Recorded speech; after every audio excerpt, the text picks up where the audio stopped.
warahmatullahi wabarakatuh. Selamat malam. Waalaikumsalam warahmatullahi Ya, wabarakatuh. Selamat malam ya. apa kabar, Bung Bahar? Saya manggilnya Bung atau Saudara Bahar atau Bahar gitu. Bagaimana kalau kita sepakat untuk saling panggil nama ya? Ya, oke. Rekan-rekan sekalian, bahwa kesempatan malam hari ini kita kedatangan tamu yang sangat spesial sekali dalam rangka peringatan Bulan Pemuda, dan tentunya Saudara Bahar ini adalah salah satu pemuda yang sangat sukses sekali, menurut saya sangat sukses sekali dan bisa menjadi inspirasi karena banyak pengalaman-pengalaman yang mungkin bisa kita berbagi antara satu dengan yang lainnya.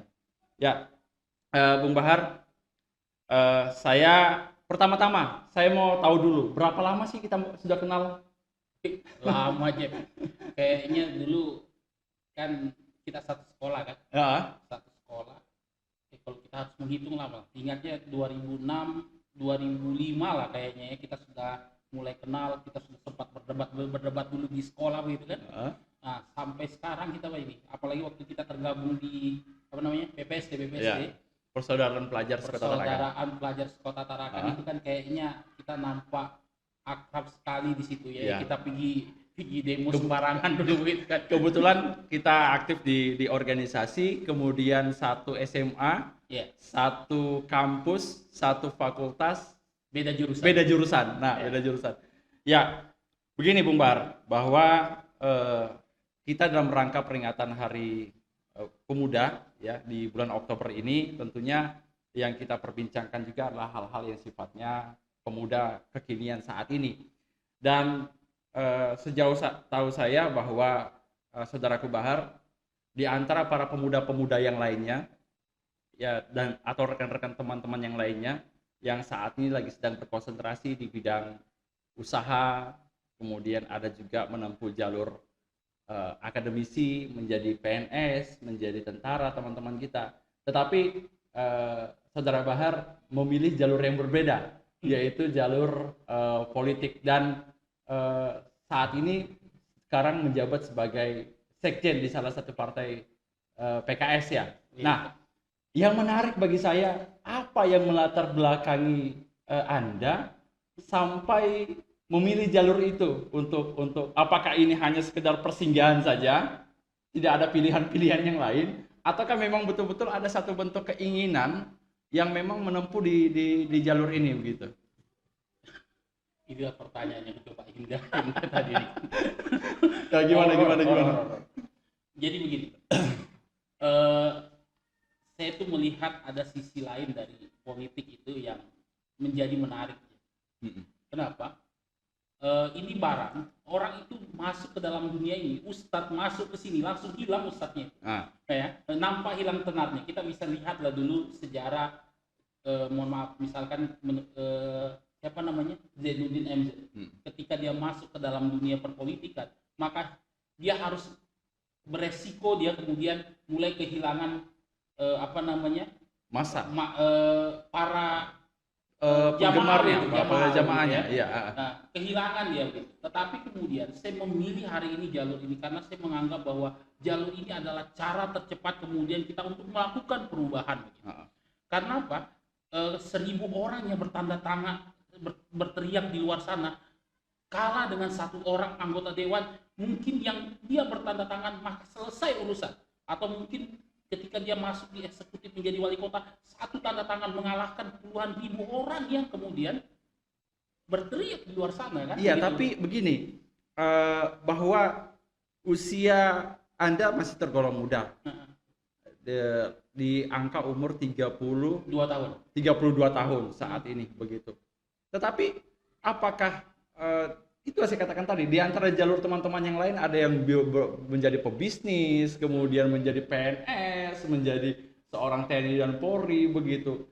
Bahwa pemuda saat ini yang dicerminkan oleh Bahar adalah menempuh pada jalur bidang politik yang lainnya. Apakah memang itu menjadi satu bentuk, apakah peran pemuda yang harus mampu masuk ke dunia politik di saat misalnya pemuda sebagian besar acuh tak acuh terhadap dunia politik? Iya. Begitu.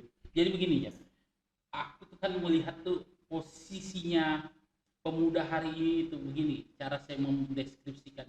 Selama ini pemuda itu hanya menjadi objek politik. Ah, Dia hanya menjadi objek politik. Begitu orang mau jadi anggota dewan atau jadi wali kota, bercerita dia tentang pemuda dan sebagainya, tetapi dia hanya ingin menjadikan anak muda itu sebagai objek politik dia untuk meraup suara. Habis itu apa? Pemuda ditinggalkan. ya, ya, Tapi ya. kita mau kemudian, ayolah, berhentilah kemudian kita melakukan festival objektifikasi, kalau bahasa saya itu, terhadap politik itu, tapi bergeraklah kemudian anak-anak muda ambil peran itu sebagai pelaku, bukan lagi hanya menjadi orang-orang yang menjadi orang yang, mohon maaf ya, bahasa saya itu dibohongin sama elit-elit politik itu. Berhenti kita dari situ. Artinya Anda mengatakan bahwa saat ini pemuda bukan lagi menjadi objektif, tetapi menjadi bukan lagi objek politik, tetapi dia harus menjadi pelaku, subjek politik begitu. Dia menentukan masa depannya sendiri, kan begitu. Tapi begini, bahwa jangan sampai ada satu bentuk pernyataan begini, itu hanya satu bentuk idealisme. Itu hanya satu bentuk idealisme di awal, kemudian pada saat menduduki pada posisi jabatan-jabatan tertentu, idealisme itu akan semakin pudar. Ya, itu saya rasa disinilah tantangannya sebenarnya seorang politisi, begitu ya. Bahwa ketika dia masuk ke dalam sebuah struktur negara, anggota dewan dan sebagainya, idealisme mereka ini. Tapi bagi saya, mempertahankan idealisme itu adalah harga mati, yang tidak boleh diganggu oleh siapapun. Kan begini ya, saya berpikir bahwa anggota dewan atau wali kota dan sebagainya, pejabat publik itu seperti orang yang berada di dalam akuarium, yang semua orang gerak-geriknya dia itu terlihat di dalam situ. Ketika dia bersembunyi di balik batu, maka sebenarnya dia sedang bersembunyi di balik kebohongan mereka. Begitu. Berhenti kita dari situ. Pertahankan idealisme kita. Buktikanlah kemudian kepada publik kita itu bahwa inilah jalan kita, begitu kan? Jalan kita, dan tetap kita mempertahankan nilai idealisme kita. Begitu. Kan begitu. Ya. Kalau saya melihatnya begitu sih, Jen. Jadi bahwa bagaimana kondisi pemuda saat ini menurut Saudara Bahar? Iya. Saya melihat kondisi pemuda hari ini ya, condong saya mau cari kalimat yang tepat tapi takut salah. Condong mereka apatis begitu. Apatis, mulai agak pragmatis sekarang. Apatis ditambah dengan pragmatis. Pragmatis, ya. Tapi saya melihat begitu. Tapi itu bukan salah mereka. Tapi kita sudah ada sejarah yang membuat kita jadi begitu. Kenapa? Karena contoh ya, saya ingin bilang kita baru masuk era perpolitikan bebas itu berapa periode sih? Di dalam proses periodisasi itu mereka mengalami proses yang namanya dibohongin. Akhirnya yang dulunya mereka kepengen berbicara masalah politik sekarang mulai hilang. Kenapa? Karena mengatakan sama aja kok politikus itu, mau yang tua atau yang mau muda sama saja. Saya mau mengatakan ini beda. Tapi begini, ada anggapan bahwa politik itu kotor, begitu, dan harus dijauhi. Itu gimana kita menanggapinya? Apa memang betul-betul politik itu kotor, ataukah dan harus dijauhi, ataukah bagaimana menurut? Pertanyaan susah ini. Kebiasaan si Jeffrey dari dulu dia begini, kuat dengan kita pertanyaan susah. Oke, saya mau menganggap begini, kita pakailah asumsi bahwa politik itu kotor ya. Tapi kita tidak akan mungkin menyapu ruangan yang kotor dengan sapu yang kotor. Ya. Gitu kan? Kalau misalkan ruangan itu kotor, kemudian kita sapu dengan sapu yang kotor, sama kita membiarkan kekotoran itu tetap ada kan? Kita ingin melakukan, tidak, kita hanya bisa membersihkan ruangan yang kotor dengan sapu yang bersih. Sapu yang bersih. Begitu sih sebenarnya, kan begitu. Jadi politik itu seperti gini, Jeff ya. Ini izin kita belum apa-apa kita sudah ditembak gitu, diskusi yang begini. Jadi saya ingin mengistilahkan politik itu seperti pisau ya, pisau. Yang ketika ada pisau nih, ibu rumah tangga masuk ke dalam dapurnya nih, dia masuk itu, dia jadi kita dapat ikan, sayur dan sebagainya. Tapi bagaimana kemudian ketika pisau itu kita berikan kepada preman dalam tanda kutip atau perampok, kemudian dia akan digunakan untuk membunuh dan sebagainya. Maka kemudian jangan kita berikan pisau ini kepada orang yang tidak tepat. Karena saya itu merasa bahwa saya ini bukan juga orang yang tepat-tepat amat begitu untuk berbicara masalah politik. Tetapi kalau tidak ada orang yang tepat, sama kemudian kita membiarkan kita nih, negara kita atau bangsa kita atau kota kita dipimpin oleh ya begitu. Kita membiarkan kemudian pisau itu dipegang oleh orang yang tidak tepat. Kita tidak ingin kemudian tampuk kekuasaan itu diberikan kepada orang yang tidak tepat. Berikanlah mandat itu kepada para pemuda ya, seperti Jeffrey kan, siapa lah begitu kan. Karena kita tahu dari dulu kan kita kan berteriak nih begini nih kan. Kan saya tuh masih ingat ya, kita teriak tentang Palenten, kemudian kita masih ingat di dalam ruangan TV Tarakan itu yang kita banyak diskusi di ruangan itu, yang waktu itu kita masih pelajar. Hari ini kita sudah masuk, bukan lagi pelajar, kita sudah lulus kuliahnya. Saatnya kita menjaga ritme politik kita ya, menjaga idealisme kita, cara kita menjaga idealisme kita. Banyak nih, ada mahasiswa yang ada condong pemuda yang memilih jalur sudahlah aku jadi akademisi, aku mau cipta generasi soleh. Ada yang memilih jalur ya sudahlah aku jadi anggota KPU atau apa begitu, sehingga aku cuma menjadi wasit begitu. Tetapi ada orang yang memilih jalur yang berbeda untuk menjadi pemain dengan resiko apa? Dengan resiko dia siap diteriakin bahwa mereka tidak layak berada di lapangan, atau sebaliknya siap berada di dalam lapangan tapi kemudian bersiap dengan tepuk tangan bahwa mereka adalah orang-orang hebat. Nah gitu sih. Jadi kondisi saat ini bahwa sudut pandang kacamata Saudara Bahar bahwa saatnya pemuda yang mengambil peran dalam pemimpin di saat ini dalam jalur politik begitu. Ambil kalau ada kesempatan itu. Ya, kalau saya mengatakan ayo, benar, harus ada generasi muda dan memang harus anak-anak muda yang saat ini maju. Harus lah ya kalau menurut saya. Harus. Nah kemudian begini, ada anggapan bahwa ini statement seperti mungkin statement ini dikeluarkan oleh orang-orang yang bukan lagi anak-anak muda. Dari sisi usia, bahwa pemuda itu minim pengalaman. Pemuda itu minim pengalaman. Orang tua jauh lebih banyak pengalaman begitu. Itu gimana? Kalau asumsi kita, saya selalu ingin menggunakan asumsi orang lain untuk menjawab pertanyaan orang lain. Kalau seandainya orang tua itu banyak pengalamannya, kenapa negara kita tidak berhasil dan dulu dipimpin orang-orang tua ini ya? Padahal banyak pengalaman mereka. Banyak pengalaman kan? Kenapa kan tidak berhasil? Maka sebenarnya menurut saya itu ada yang salah ini Jeff. Kalau kau tidak berhasil di zamanmu, berikanlah titik harapan. Kalau tidak bisa jadi presiden ya setidaknya wali kota. Kalau sudah tidak wali kota ya setidaknya kepala desa begitu kan, yang memberikan ruang kepada anak-anak muda itu untuk bisa mengatakan, Pak, izinkan aku pengalaman nih meskipun jadi kepala desa misalkan contoh ya setidak-tidaknya jadi anggota dewan. Bagi rakyat lah bisa begitu. Idealis yang berteriak begitu dalam tanda kutip. Dan kemudian idealisnya tetap dipertahankan. Idealis harus dipertahankan. Dan kemudian memperjuangkan apa yang menjadi kepentingan rakyat. Iya, kembali memperjuangkan apa yang menjadi kepentingan rakyat, dan dia menjadi mengawali menjadi penyambung dari hidup orang pada masanya. Karena begini ya, kita harus sepakat untuk ini. Saya ingin mencoba memaksa teman-teman ini sepakat dengan saya bahwa pemuda itu hadir di zamannya, dan dia itu adalah masa di mana seorang transisi. Pemuda itu adalah jembatan antara generasi tua, generasi yang tua dengan generasi anak-anak. Ini jembatan, ini yang kita sepakati terlebih dahulu, karena mereka menjadi jembatan. Mau tidak mau, orang-orang tua kita hari ini itu suatu saat akan digantikan dengan generasi-generasi muda. Kalau orang-orang tua tidak menyiapkan generasi-generasi muda, siapa yang akan memimpin ini? Dan kalau tidak generasi muda yang mengambil peran dalam bidang itu, lalu siapa lagi? Lagi? Masa kita mau semua jadi dosen ini?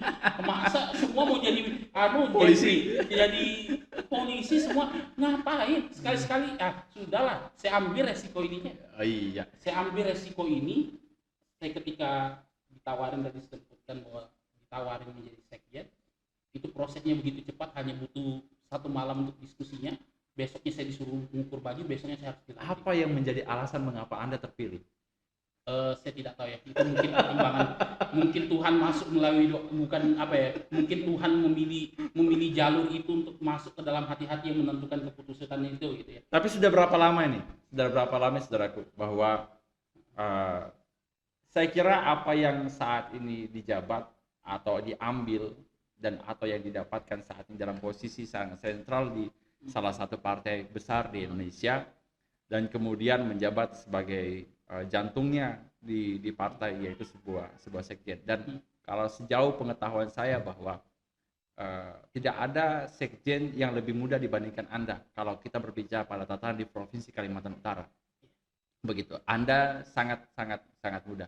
Nah, di dalam proses pencapaian saat ini begitu. Apakah ini sesuatu yang sangat instan yang Anda dapatkan atau melalui berbagai macam proses tahapan yang sudah Anda lakukan persiapannya atau bagaimana begitu?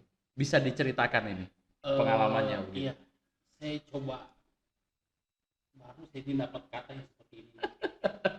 Betul, saya jadi sekjen termuda ya mungkin di semua partai. Tetapi mungkin proses ini sudah ada lah yang melakukan penilaian dan sebagainya. Tapi bagi saya itu tidak pernah meminta jabatan sebagai sekjen. Dan saya juga tidak pernah melakukan upaya-upaya tertentu untuk menjadi sekjen. Prinsip saya kebetulan mungkin inilah gaya dari partai saya. Ketika ada jabatan, kami atau ketika tidak ada, ya nggak usah diminta, nggak usah dicari-cari. Berapa lama sudah di partai itu? Sudah relatif lama aja. Begitu aku lulus kuliah, aku langsung berada di situ. Oi.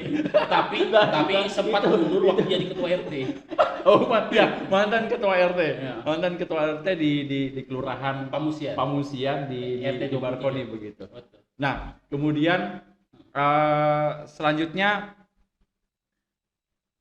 yang ingin saya katakan seperti ini, saudaraku, bahwa di bulan pemuda saat ini kita berbicara tentang pemuda di tengah-tengah mungkin sebagian besar bahwa pemuda sangat apatis dalam bidang politik yang ada. Kemudian Anda memilih jalur yang sangat unik sekali menurut saya, yang sangat unik sekali dengan pernyataan sikap yang Anda lakukan tadi dengan sikap idealisme sebagai seorang sahabat, sebagai seorang saudara begitu, bahwa apakah berikan keyakinan kita pada malam hari ini bahwa idealisme itu akan tetap selalu bersemayam di hati seorang Bahar begitu. Baik. Berikan keyakinan kita begitu. Begini ya. Saya coba cari kalimat yang karena begini bahwa banyak di teman-teman di sana begitu, atau yang sudah kita pernah lihat dengan sendirinya bahwa teriakan itu terus bergema seantero yang dimiliki tatkala ketika seseorang itu ada di luar sistem, tidak lagi menjabat begitu, atau belum bisa mendapatkan jabatan. Tapi ketika dia sudah mendapatkan jabatan, suara-suara itu akan semakin meredup begitu, semakin meredup. Nah, sebagai seorang sahabat saya begitu, apa satu bentuk pernyataan yang bisa diberikan pada penguatan pada malam hari ini untuk menggambarkan sosok pemuda yang idealis dan tetap bisa mempertahankannya? Ya, saya coba cari kalimat yang tepat. Tadi tuh sebelum kita masuk di acara ini tuh dia begitu. Saya coba santai aja. Ini masuk komentar di media ini. Jadi begini, saya menarik dengan perkataan Hamka yang tadi kita diskusikan. Iya. Tapi di sini kayaknya bahasanya yang lebih soft. Tapi ya kalau di sini hanya ilmu. Ilmu dan sebagainya. Apa tadi itu yang saya baca tuh? Kalau cuma sekedar hidup, babi hutan pun hidup. Kalau cuma sekedar kerja, monyet pun bisa bekerja kan, begitu. Kerjanya monyet itu kan topeng monyet dan sebagainya. Tetapi kemudian kita ingin menjadi manusia sejarah.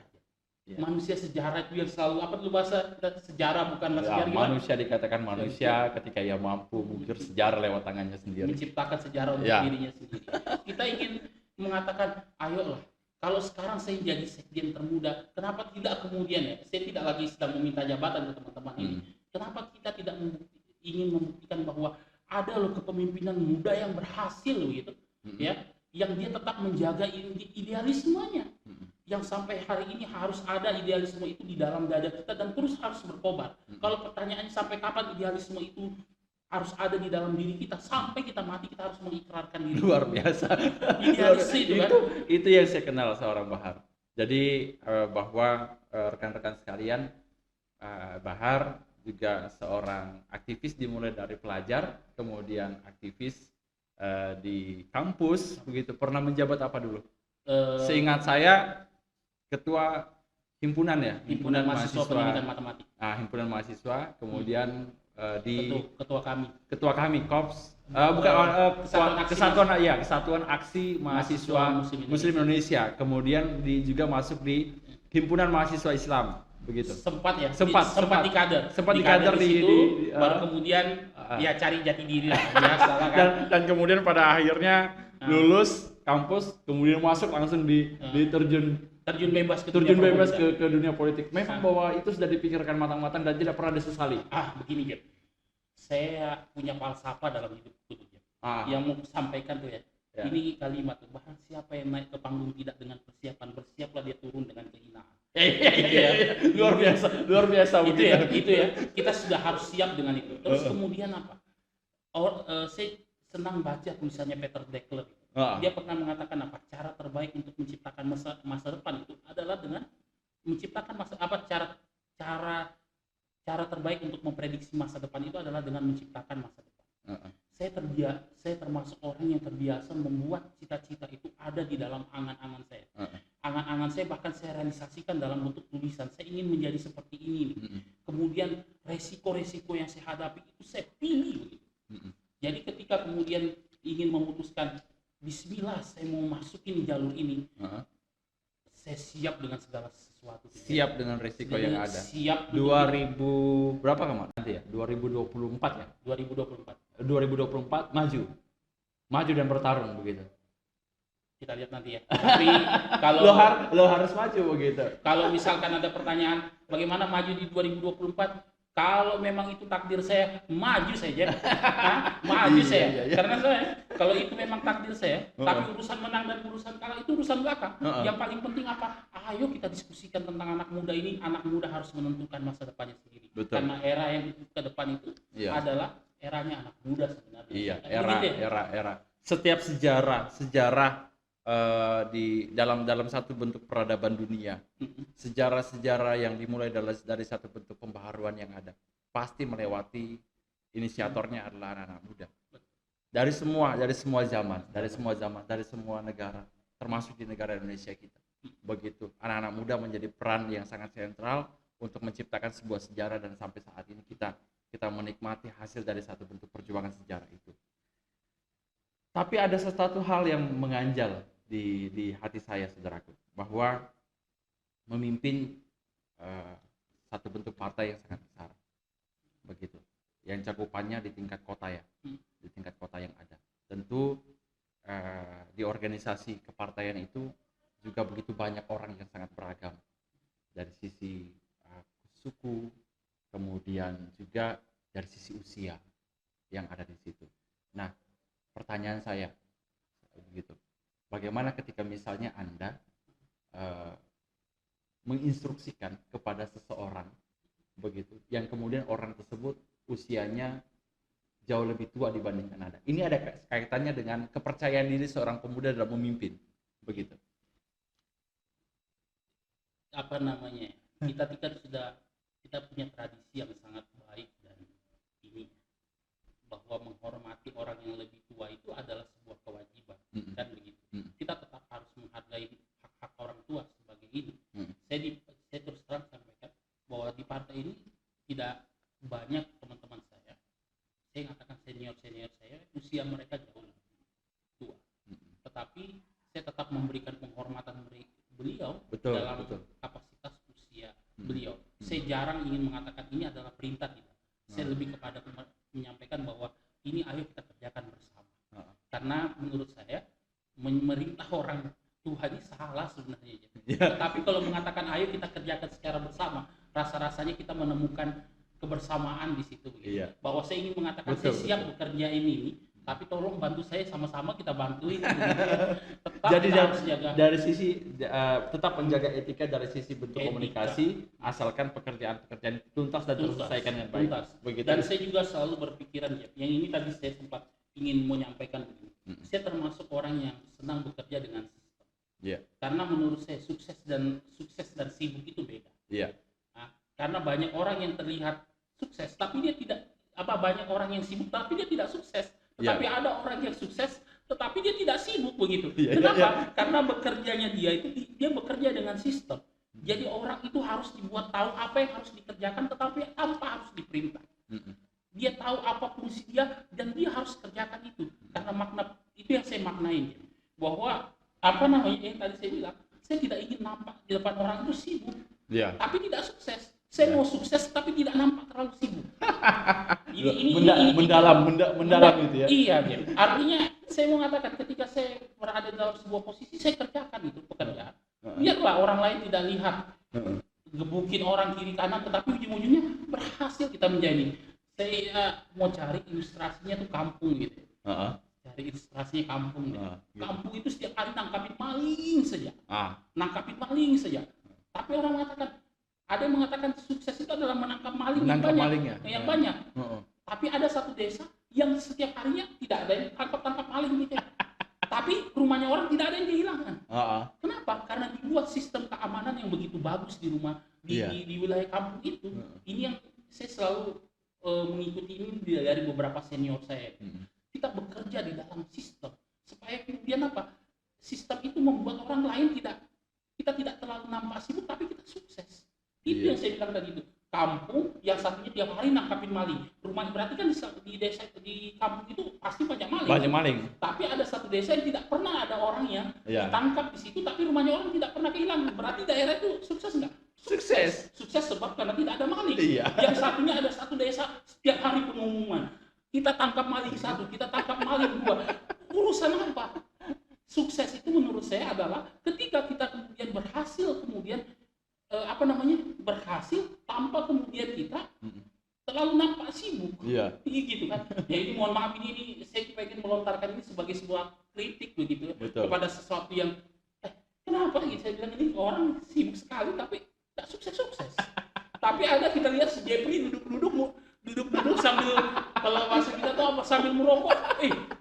Miliaran duitnya. Wow, belum itu berlebihan. Itu berlebihan. Amin ya.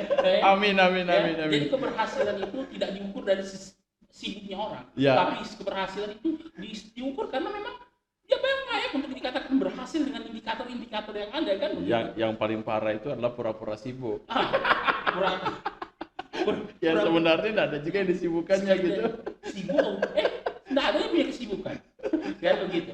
Jadi ya nantilah kita definisikan ini kesibukan apa namanya itu yang paling penting di situ bahwa bahagia kita guna. Selain dalam kesibukan dalam mengatur partai yang ada, selain itu apa sih sebenarnya kesibukan yang lain? Kita hilangkan kata sibuk. Ya. Ada aktivitas yang lain. Saya sehari-harinya sebagai guru. Salah satu sekolah swasta ya. Di mana? Sekolah dasar. Sekolah menengah atas Islam terpadu di Kampung Empat. Kebetulan. Apa nama sekolahnya? SMA IT Ulul Albab. SMA IT Ulul Albab. Boarding School Tarakan. Sudah berapa lama di sana? Ini masuk tahun ketiga. Sebelumnya saya itu hampir 10 tahun di SDIT. Pertama di SD-nya, kemudian lanjut ke SMA IT. SMA IT. SMA IT kurang lebih sekitar guru di SD hampir 10 tahun, kemudian melanjut ke SMA. Guru biasa, kepala sekolah, wakil kepala sekolah atau gimana? Dulu waktu di SD sempat jadi wakil kepala sekolah bidang humas, kemudian di SMA pernah jadi wakil kepala sekolah, sekarang masih wakil kepala sekolah. Iya, luar biasa. Di masyarakat mantan RT, kemudian di partai jadi sekjen, di dalam dunia pendidikan kemudian jadi wakil kepala sekolah dan juga sekaligus mengajar anak-anak SMA begitu. Memang background pendidikan memang background akademik memang seorang guru karena kita memang satu fakultas di Universitas Borneo Tarakan begitu. S1 pendidikan matematik ya. S1. Saya S1 pendidikan matematik. Jadi kalau saya itu ada gini ya. Saya selalu mau bilang begini ya.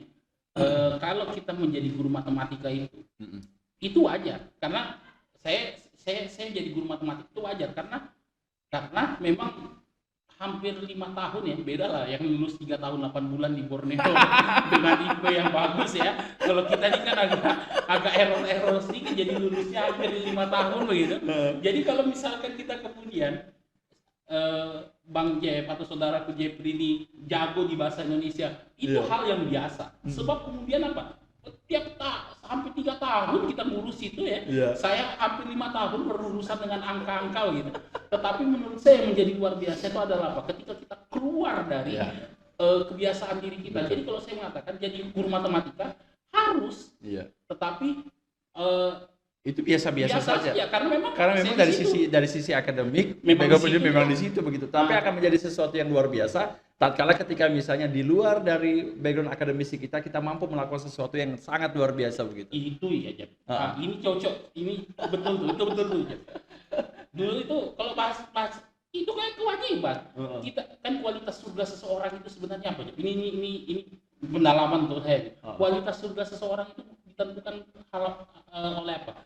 Ternyata saya baru pelajari, saya ini bukan ahli agama, tetapi saya juga tidak juga mengerti apa ternyata. Ustadz juga sebenarnya saya. Oh, dipanggil ustadz lah, tetapi ustadz sering ngisi di pengajian, di masjid-masjid begitu. Tapi kalau bahasa Arab dan sebagainya jauh lah teman-teman kita yang jauh beda. Cuman saya ingin melakukan satu proses pendalaman tuh dulu ya. Kualitas surga seseorang itu ditentukan oleh amalan sunnahnya. Ini saya mau kaitkan dengan diskusi kita nih. Kualitas surga seseorang itu ditentukan oleh amalan sunnahnya, bukan amalan wajibnya. Kalau wajib itu kan, ya kau memang wajib melakukan itu. Kalau kau tidak lakukan berdosa kok, tempatmu di neraka. Tapi untuk menentukan kualitas surga kita mau berada di surga Firdaus, kita mau surga yang bagaimana itu ditentukan oleh amalan sunnah. Nah, saya mau kaitkan dengan diskusi kita tadi. Menjadi guru matematika itu adalah sebuah keharusan karena memang background pendidikan guru matematika. Tapi kemudian kita ingin menentukan kualitas diri kita di tengah-tengah masyarakat itu dengan apa? Saya ingin mau bilang, saya ini selain guru matematika, saya ini bisa loh yang berbicara masalah politik, saya bisa loh berbicara masalah agama meskipun sikit-sikit kan, gitu kan. Jadi sehingga kemudian kualitas diri kita ditentukan oleh itu. Ya. Bukan hal-hal yang wajib, biasa aja. Dan itu menurut saya sesuatu yang sangat berprestasi sekali, Pak. Itu gitu. Saya tadi sore kebetulan lihat status ada tingkat kita, begitu dia bilang kayaknya saya salah pilih jurusan nih, begitu. Kayaknya saya salah pilih jurusan. Saya bilang begini, tidak perlu ada sesuatu yang sangat disesali, begitu. Karena bahwa anggap saja itu merupakan anugerah ganda kita. Dari sisi kemampuan akademik kita memiliki background pendidikan itu dan pengetahuan kita dapatkan. Di sisi yang lain, kita bisa menjadi sesuatu yang luar biasa. Karena memang bahwa nasib seseorang tidak bisa ditentukan oleh siapapun, begitu. Ada konsep takdir berjalan di dalam diri seseorang. Takdir sih. Sehebat apapun ikhtiar manusia tuh, kalau takdirnya dia bukan di situ, tidak ada di situ. Nah, tugas kita ini kan sebenarnya bukan kemudian pasrah dengan takdir kan. Tugas kita hari ini itu adalah kemudian bagaimana kemudian ikhtiar kita itu sesuai dengan takdir kita. Urusan takdir itu Tuhan sudah tentukan. Tapi kalau kita juga mohon maaf bermalas-malasan, leha-leha dan semuanya, kemudian kita mengatakan takdir, bukan begitu. Kau tidak sedang berebutan dengan dirimu dengan takdir gitu. Bekerjalah kau, maka Allah dan Rasulnya serta orang-orang akan beriman akan menjadi saksi. Bekerja saja, urusan hasil Tuhan yang punya mau. Dan kita berharap bahwa Anda menjadi pemenang di pemilu nanti. Dan itu menjadi takdirnya begitu. Saya takdirkan.